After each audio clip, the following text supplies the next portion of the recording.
Everybody, welcome back to my channel. I am Adorkable Rachel. It's time for another episode of Rachel Reviews, so let's just hop into it. The LEGO Movie Part 2, the second part, is very appropriately titled, not only because it's a sequel, but also because it picks up right where the last one left off. Yeah, remember those girly Duplo Blocks toys that came in at the very end and said they were about to take over the world? Well, that leads our heroes to living in a dystopian wasteland 5 years later. And while still trying to adjust and progress from this life where the girly toys frequently come in and destroy everything, the main characters from the first film soon find themselves in an even bigger mess when Lucy and several others are taken away by one of the girly toy henchmen, and it's up to Emmett to find a way to rescue them. And remember all that outer real world stuff that was a complete surprise in the last film? Well, actually this time around it has a much bigger part to play and has a lot more presence. And the payoff for it was pretty good for the most part, but you know what? We'll put a pin in that. We'll come back to that later. I remember back in 2014 when the LEGO Movie first came out and its existence was kind of a joke to everybody. We were all like, really? You really think that you can trick us into not believing that this is just a giant commercial for everything the LEGO company has produced in the last several years? But then it came out and everyone, and I mean everyone, was so surprised at how good and actually kind of deep it is. It had an engaging story and characters, some really smart humor, that unexpected ending. It was a way better movie than it had any right to be, and audiences and critics loved it. Myself included, obviously. In fact, people were rightfully pissed when it didn't get nominated for Best Animated Feature at the Oscars that year. It proved that even an obvious commercial can be really heartfelt if done well. So it goes without saying they're gonna try to recreate that magic when they come out with a sequel, and they did, kind of, for the most part. Okay, again, let's just put a pin in that and let's go over some specifics first. So in addition to all of our favorite characters from the last movie, this time around we've also got some new characters that play really big parts in the film. Tiffany Haddish is here as the villain. Well, you know, villain. It's complicated.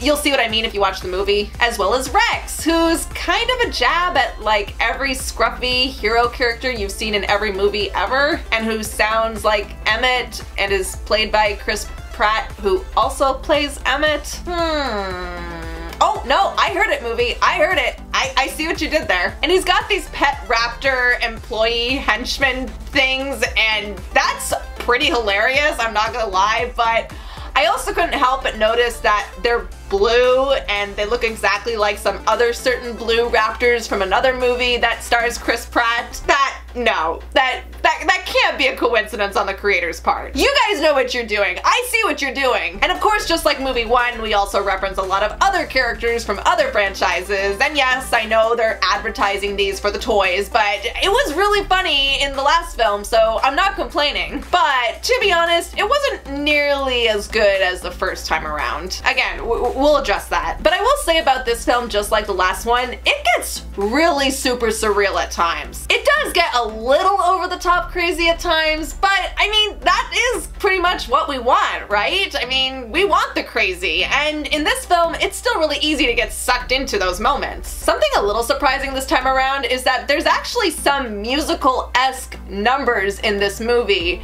But the characters are also aware of the musical numbers. They're pretty diegetic and they're constantly wondering, why is this happening? So I guess it's not a musical? That was a little confusing. I was a little like, okay, wait, what? I don't really know. But one thing I really couldn't help but love in this movie is that I think this franchise at one point kind of pokes fun at itself, because you remember that song from the first movie, Everything is Awesome, right? Everything is awesome.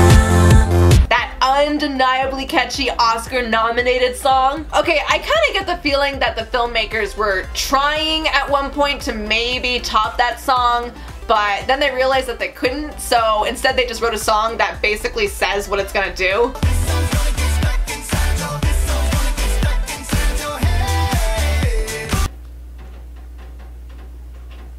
I can't help but just love the blatant meta of that song. And it really did get stuck inside my head. Thanks to LEGO Movie Part 2, the second part. I thought a lot about this, and I think that when all things considered, this movie does tend to focus a little bit more on humor than it does story, and in comparison to the first film, it's just a little bit more weak. And when you see the movie and think about it, those side characters aren't really doing a whole lot in this film either. They're just kind of there because they were in the first movie, and they're basically just kind of pulling their bare minimum weight this time around. Not that their screen time is completely wasted this time around, but I guess I just feel like they should have put a little more effort into having those characters do things if they're gonna have them be in this movie. In the first film, yes, they were zany and they were crazy, but they had purpose and they had a lot more to do, and I kind of wish I saw more of that here. And I don't know if this is because it's a sequel, but there were actually surprisingly a couple of moments in this movie that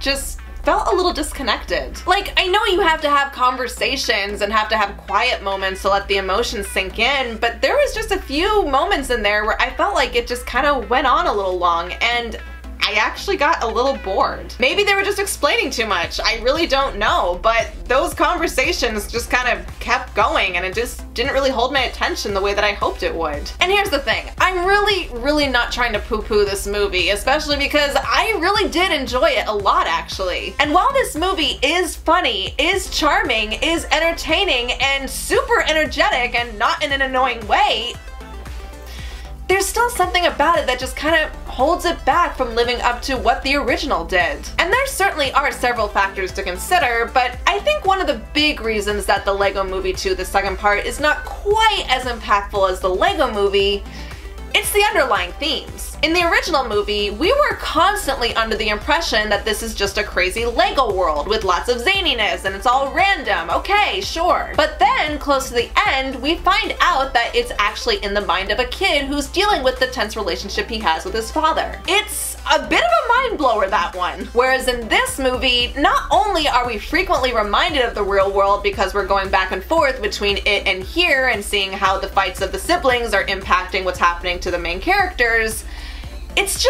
it's not as meaningful as the first movie. And it's also not that much of a surprise because you can tell from the very beginning when the girly toys are fighting with the other toys that that's kind of gonna be the lesson of the film between the real world characters. And it's unfortunate that we have to compare, but a brother and sister having regular sibling arguments is really not the same thing as a strained relationship between a father and son. And yes, what Emmett and some of the other characters go through is connected with what the siblings are going through, but there's just something a little more sloppy about that setup, and also the reality of how the Lego world works, it's a little too confusing at times, but it's also really notable that this movie does tackle some stuff that kids can relate to. Sibling rivalry, growing up, opening up to change and compromise. So while the themes in this movie aren't bad, it's just something that was obviously more aimed at the kids than the adults. And like I said, it's really predictable and you can really see it coming. But that doesn't mean that adults won't get anything out of this because I still really love this movie. But let's face it, this time it's gonna be more because of the humor and the visuals. Still, overall, I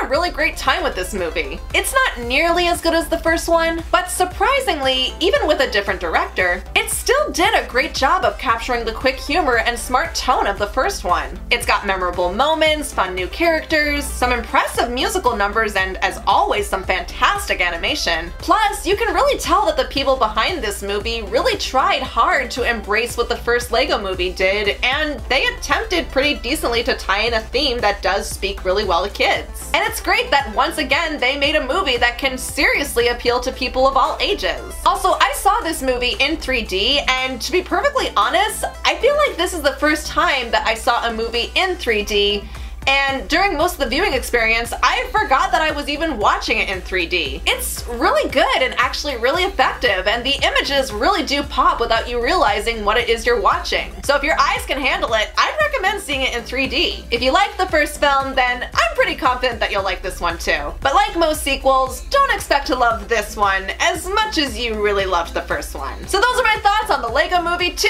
the second part, so now I want to know, what did you guys think of the movie? Also let me know guys, if you have a favorite Lego set out there, which one is it? Me?